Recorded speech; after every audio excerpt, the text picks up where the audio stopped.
My name is Craig. I'm the lead singer for Hearts of Saints. I'm Joel, bass player at Hearts of Saints.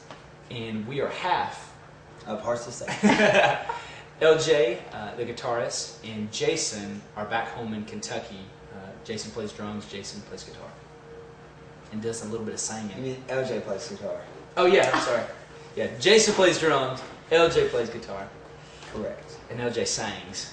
The name Hearts of Saints comes from Philemon 4:1-7, where Paul is literally telling Philemon, because of your faith, you've encouraged the hearts of the saints. So us, we're four guys who love Jesus, and we are trying to make music that is about Him, that is hope-inspired, and we hope that we're a good band, not because we're Christian, but because we're a good band. It just happens that our content, what we do, is totally centered around Christ. Yeah, our hope is that people can, church and unchurched can get something from.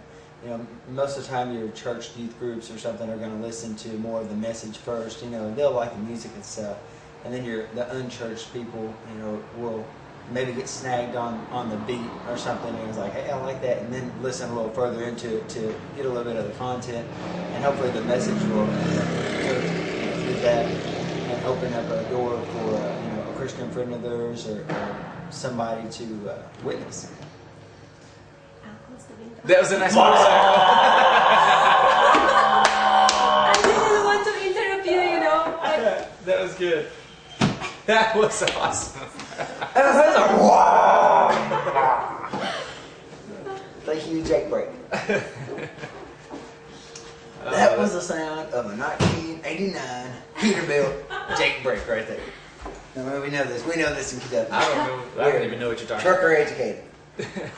You never want to be around, you never want to focus your energies and stuff around building friendships and relationships of people that don't necessarily believe in what you're doing, first off, and you want people, of like mind, to support what you do. You don't ever want to be, with friends that are like, oh, well, I shouldn't be doing that or whatever. So, on a personal level, I know with me, I try to surround myself with people that are, into Jesus. Yeah, into what we do, and are like-minded, and everything is a positive flow. On the band level, and there's so many different bands out there. I hate to say that it's a challenge or anything. Obviously for a new band, it's hard to get out there, get a foot in the door with anybody. But there's so many different bands out there, and the economy is going to play a role in how much you can do, and how many shows you can play a year. Yeah. So there's a lot of different things that are coming against bands and stuff, and especially new bands right now that nobody necessarily wants to hear another new band, or some people can't buy a CD. You know what I'm saying? So it's tough. It's just a tight time right now, especially for our genre, And for us, we want to be who we are, where we are, no matter if that's in a secular environment or we're in the world, we're not of it. You look at Christ, and he hung out with. A lot of his disciples were tax collectors. So it's about being the love and showing and being His light, no matter where we're at. That being said, there's definitely some discipline that we have to put in place as individuals, and sure, we hold each other accountable as brothers. There are certain situations we don't need to be in, but being surrounded. I'm in a small group back home, and just being surrounded by people who know Jesus, that are that you can walk, because we're doing life together with these people and with each other. And so on a personal level, on a band level, like Joel said, it's really. We've been around this is our 5th year, but this is our first year signed and not as an indie band. And so there's been a lot of really cool experiences that have happened because of that. A lot of things haven't changed. There's still a whole lot of work. We're in a 15-passenger van.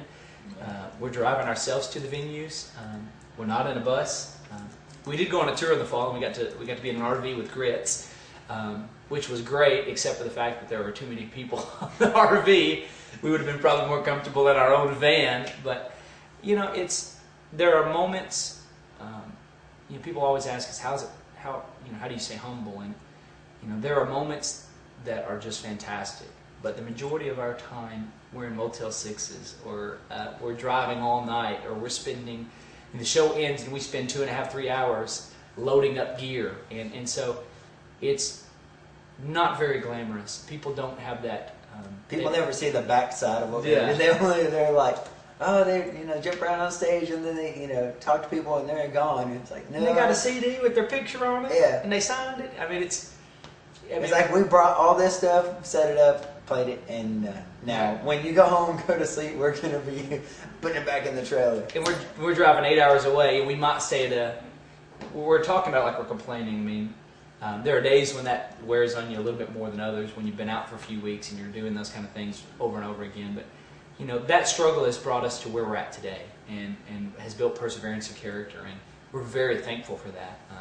We hope we get to a point where more people know about our music, more people are exposed to that, and not that the bar is raised, but we can have more opportunities to play bigger stages. I mean, we've been really blessed. We played Hard Rock Live. We've shared the stage with just about everybody in the industry, but we've also, Joel's first night in the band, we played for 10,000 people. His second show with the band, he played on a flatbed trailer for 75 people. And we told Joe, this was 5 years ago, but we told Joe, it's like, you know what? The flatbed trailer, that's reality. The 10,000 people, that's incredible, but we're not playing arenas every night. The reality is that we're a band that plays for 200 to 300 people most nights. Occasionally we get bigger audiences. Occasionally we have smaller audiences. But with that, experience, it's been fantastic, and that's why we're at where we are today. We're grateful for that. Join a band, start a band, and do this for a career. Don't do it. No. Do not. In all seriousness, I mean, this is our calling. It's a dream. It's something that we have invested a lot of time. I mean, I've been married to my wife for nearly 6 years, and she has known, this is all she's known.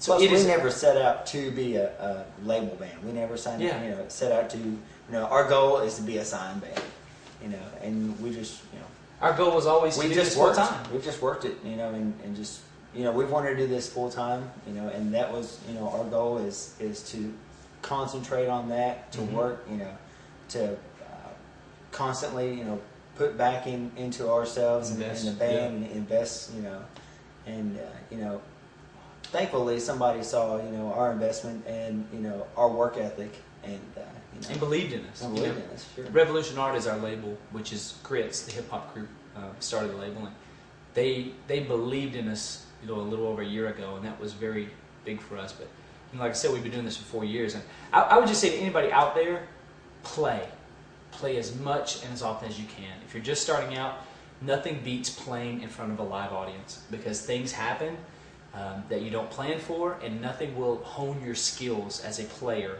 like playing in front of live people. And you got to start in your local community. Build from your local community. Play as many times as you can on the front end, even if they don't pay you. Just pay for it. Play to play, so you get better for your skills, and then for the exposure. And slowly, if you play enough, and if you're good enough, the exposure will result in fans and followers, and you can kind of branch out.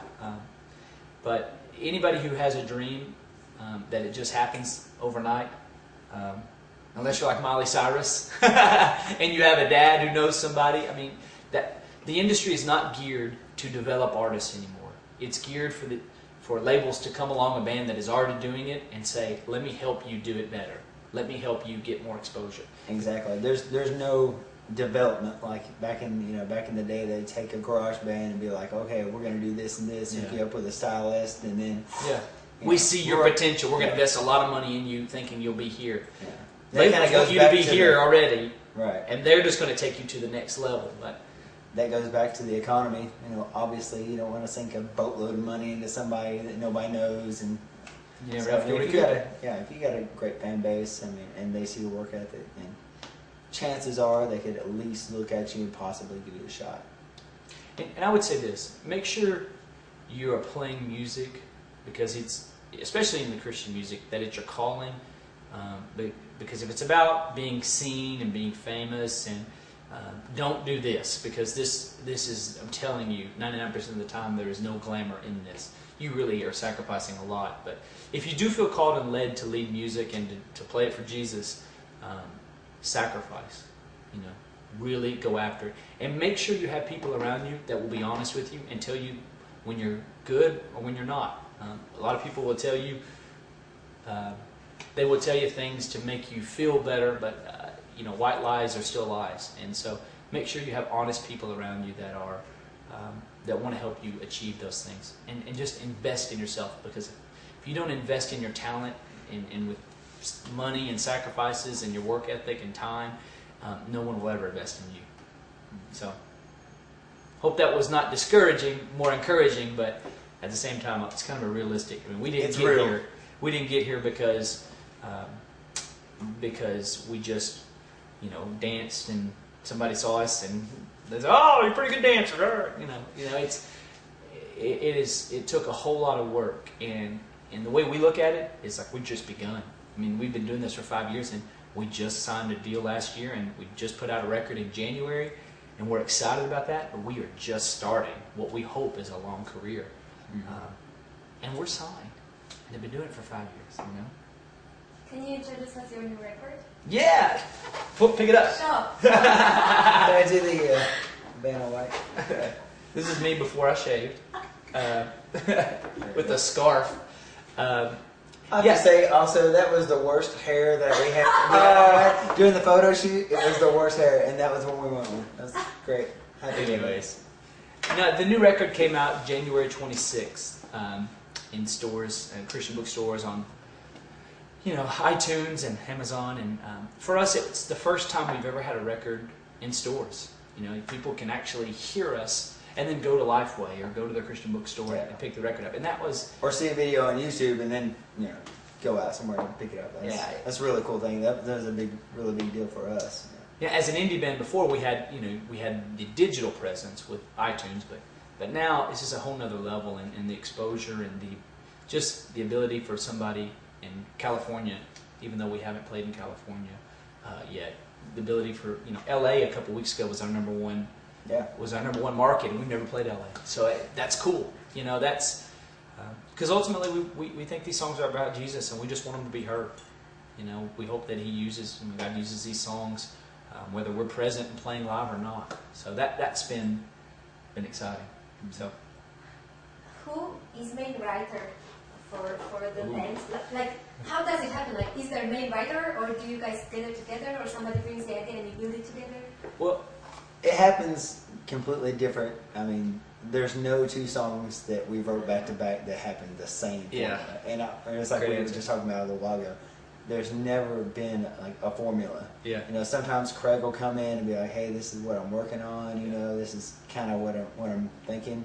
And so we'll build something around that. It'll eventually be a song. We'll come back, listen to it, and be like, well, let's change this. Let's not do this. Let's do this some more. Or LJ will play a riff on a guitar, and we're like, hey, I like that. Let's start building around. I've got something that'll go with that. Yeah. And sometimes the songs spontaneously happen in live settings. We've got a couple songs. Well, Recapture Me on the new record specifically was born in the middle of a worship set. We were leading church, and these words of this chorus just kind of happened. I started singing, "God set my heart on fire," and I set my heart on fire. And it was about recapturing the first love that I once had for Him. And so that chorus just happened. It resonated really with the church. And a few weeks later, my wife encouraged me and said, and my wife's the ultimate cynic, because she hears me play the guitar and hears me write hundreds of songs that just never make it to anything because they're not any good. They don't make it to us. They don't make them. Yeah, she's like, that's not any good. And it never even goes to the band. But it does. Sometimes it happens that way. But the one thing that's different about us, we have seen a lot of lead singers, a lot of bands have one or two guys who write the songs, and we have seen resentment in the other band members because maybe a couple of guys write the song and they get the royalties from that, and they get publishing and things like that, where the other band members, like a drummer or a bass player, might not get because they didn't write the melody.